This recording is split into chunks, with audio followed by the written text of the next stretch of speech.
შეერთებულ შტატებში ვიზიტის პერიოდში გამართულ შეხვედრებში მონაწილეობს საქართველოს ეროვნული ბანკის პრეზიდენტი ნათია თურნავაც. დელეგაციამ შეხვედრები, როგორც ფინანსთა მინისტრმაც ისაუბრა, გამართა საერთაშორისო სავალუტო ფონდის ხელმძღვანელობასთან, ასევე საერთაშორისო ინვესტორებთანაც. ეროვნული ბანკის პრეზიდენტმა ამერიკელ ინვესტორებს საქართველოს ეკონომიკის ბოლო მაჩვენებლები გააცნო, ისაუბრა სტაბილურ მაკროეკონომიკურ გარემოსა და მყარ ფუნდამენტურ ფაქტორებზე, რის საფუძველზეც ქვეყანა ყველა გარე გამოწვევას უმკლავდება. თავის მხრივ სავალუტო ფონდის მმართველებისგან აღინიშნა, რომ ფონდი კვლავ გააგრძელებს საქართველოს მხარდაჭერას და ტექნიკურ დახმარებას. ასევე გამოითქვა მზადყოფნა დაეხმარონ საქართველოს ეროვნულ ბანკს სხვადასხვა რეფორმის განხორციელებაში. ეროვნული ბანკის პრეზიდენტი ამბობს, რომ ქართული მხარისათვის ახლა ამოცანაა პერსპექტიულ ინვესტორებს უკეთ დაანახონ საქართველოს მიმზიდველი საინვესტიციო გარემო და მოიზიდონ ისინი ქვეყანაში. არსებულ ინვესტორებს კი გაუჩინონ სურვილი მეტი ინვესტიცია ჩადონ საქართველოში. საერთაშორისო სავალუტო ფონდის მისია საქართველოში ივნისში ჩამოვა.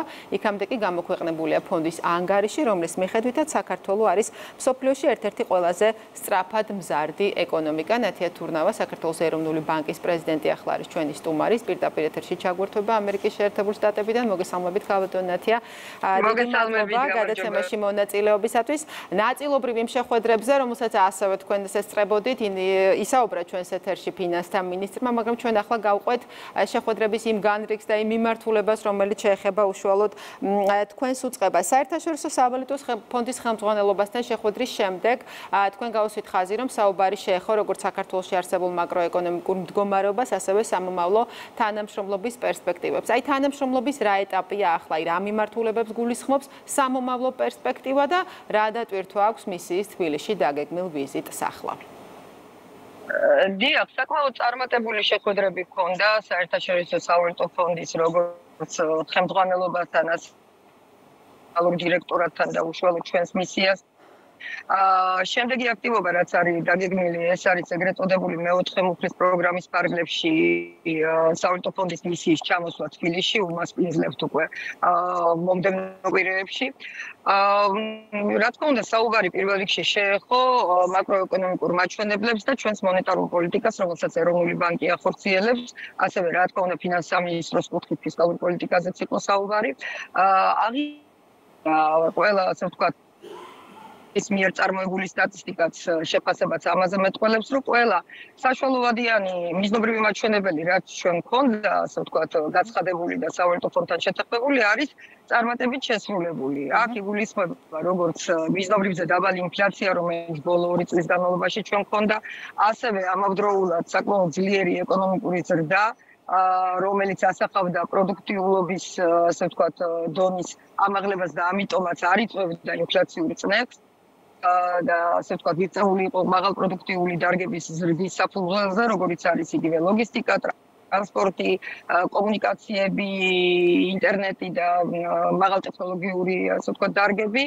აღინიშნა იმის შესახებაც, რომ საქართველოს საკმაოდ, ასე ვთქვათ, კარგად მომზადებული ეგებება გარე გამოწვევებს, იმიტომ რომ აქ, სადაც ჩვენ ახლა ვიმყოფებით, ძირითადი მსჯელობის არის გარე და გაურკვევება, რაც ზოგადად ახლა მსოფლიო ბაზრებზე სუპერ გამოწვეული არის, როგორც გეოპოლიტიკური დაძაბულობის კერებით, ასევე სხვადასხვა სავაჭრო ტარიფებით, რაც იყო შემოღებული ამ ბოლო დროს და აქედან გამომდინარე ძალიან ბევრი მსჯელობაა ამაზე. და საქართველოს რეგიონში გამორჩეული ქვეყანაა თავისი ესე იგი სტაბილური მაკროეკონომიკური მაჩვენებლებით და ძლიერი ასე ვთქვათ უსაფრთხოების ბალიშებით ან ბუფერი რაც გვაძლევს საშუალებას რომ გაცილებით უფრო მშვიდად ვიყოთ ამ თვალსაზრისით და პროგნოზებიც ჩვენთან მიმართებაში საკმაოდ დადებითი არის. გამოქვეყნდა მაგალითად საერთაშორისო სავალუტო ფონდის პროგნოზი ყველა ქვეყნის მიმართ, მსოფლიოს სხვადასხვა რეგიონის მიმართ და მის მიხედვით,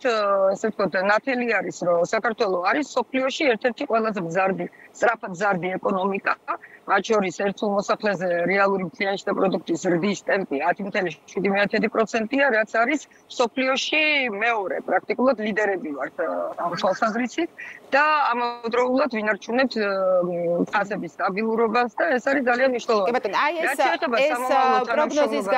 აი ამ პროგნოზის გამოქვეყნება რა ფონს ქმნის სამომავლო თანამშრომლობისთვის, იმიტომ რომ თქვენ ახსენეთ, რომ იგეგმება მისიის ჩამოსვლა, მისია რამდენიმე თვის წინაც იმყოფებოდა საქართველოს. ხო, აი ამ შუა, აი საერთო ის რომ შევაჯამოთ სურათი, აი რა ფონს ქმნის სამომავლო თანამშრომლობისთვის ვიზიტიდან ვიზიტამდე პერიოდში აი ამ საპროგნოზო მაჩვენებლების გამოქვეყნება. მე უნდა განვმარტო, რომ ჩვენი თანამშრომლობა საავადმყოფო ფონდთან პრინციპში არასოდეს შეწყვეტილა, მიუხედავად იმისა, რომ პროგრამა შეჩერებული იყო. ჩვენ უამრავი ტექნიკური დახმარების პროგრამა გვაქვს საავადმყოფო ფონდთან ერთობლივი, რომლითაც ეროვნულ ბანკში გვეხმარება სხვადასხვა აქტუალური მიმართულების წინწაწევაში.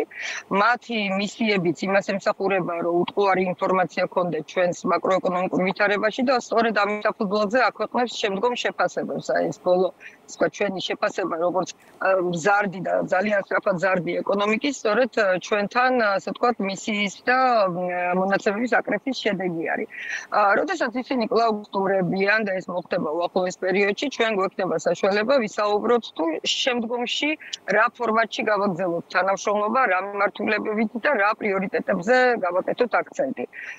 ჩვენ ვთვლით და პრინციპში საერთაშორისო საავადმყოფო ფონდიც ამას აღიარებს და გვეთანხმება, რომ საქართველო მათთვის ყოველთვის არის და შეიძლება იყოს რეფორმების და ეკონომიკური განვითარების წარმატებული შემთხვევა, წარმატებული кейსი, იმიტომ რომ მართლაც შესაშური მაკროეკონომიკური მაჩვენებლები გაგვაჩნია.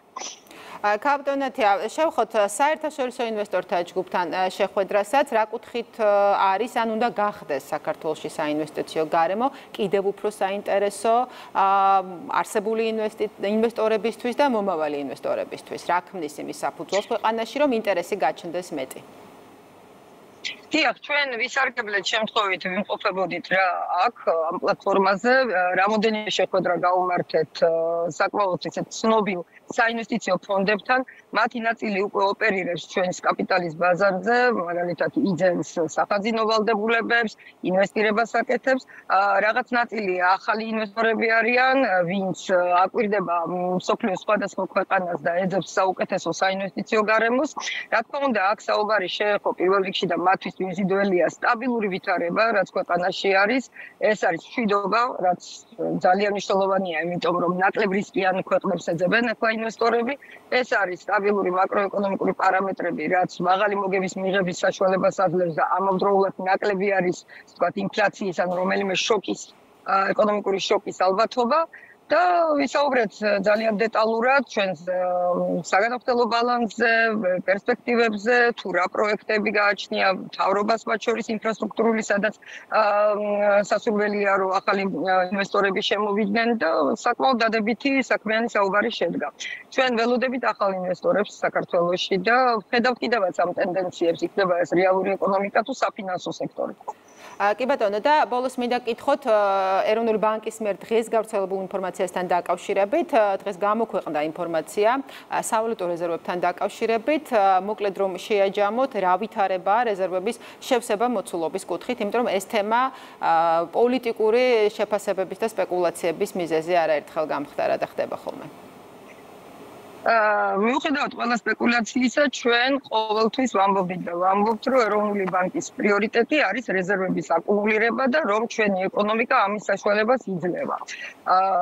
თქვენ ხედავთ, რომ ესე იგი ბოლოდროინდელი ტენდენციები ლარის გამყარების ეს ემყარება საკმაოდ ძლიერ შემოდინებას, სავალუტო შემოდინებას ბაზარზე. ტურისტული სეზონი იწყება და ეს ტენდენციები კიდევ უფრო მეტად გაგრძელდება და ეს არის ყოველთვის ჩვენთვის საშუალება, რომ მეტი რეზერვები ვიყიდოთ, შევავსოთ და შევინახოთ იმ მომენტამდე, როდესაც მათი პირიქით ბაზრისთვის მიწოდება გახდება საჭირო. ჩვენ გამოვაქვეყნეთ მარტის მონაცემები და 102 მილიონ დოლარამდე არის შეძენილი, მაგრამ მე მინდა გავამხილო, რომ აპრილის მონაცემები, რომელიც გამოქვეყნდება მაისის ბოლოს, გაცილებით უფრო შთამბეჭდავია და გაცილებით უფრო მეტი დოლარის აკუმულირება შევძელით აპრილში. ანუ ჩვენი მოლოდინი რეზერვები საკმაოდ შეივსება მართლდება. ძალიან დიდი მადლობა, ეს არის ჩვენი სიძლიერის საფუძველი. დიდი მადლობა, გმადლობთ გადაცემაში მონაწილეობისათვის. დღის ქრონიკის კითხვის პირდაპირ ეთერში ამერიკის შეერთებული შტატები და საქართველოს ეროვნული ბანკის პრეზიდენტი ნათია თურნავა პასუხობს.